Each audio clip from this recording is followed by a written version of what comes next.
Hi there, Matt here. I'm just providing a tip on some phone number issue. In this case, you've got a CRM. This is the example of a CRM and it's requiring a phone number.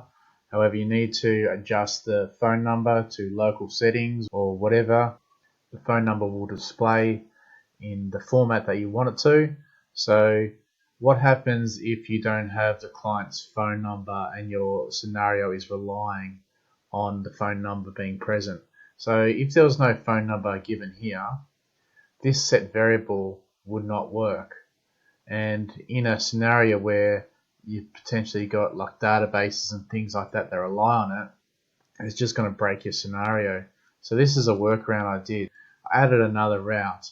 In one case, this phone number exists, so I want to go through here, enabling it to set a variable. If it doesn't exist, I want to just put null. So at least there's something that's referenced to that field.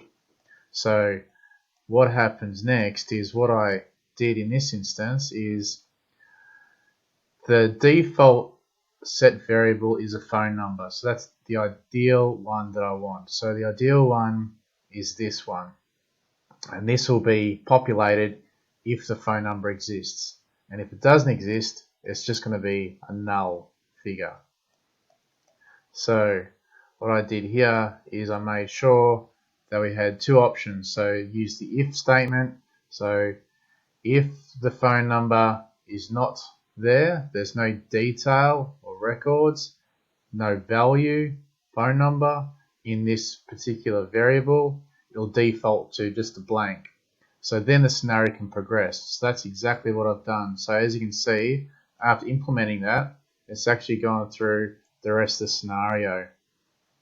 So there you go, that's a little trick. So to recap, if you're pulling your hair out with your details and getting your scenario to work because it's dependent on a phone number in your CRM, do something like this. Just create another route and have one set variable as like a blank. I just called it phone-blank. So that's the best way to work around it. So hopefully that helps, guys. Matt K, Build with K. Cheers. Enjoy your day.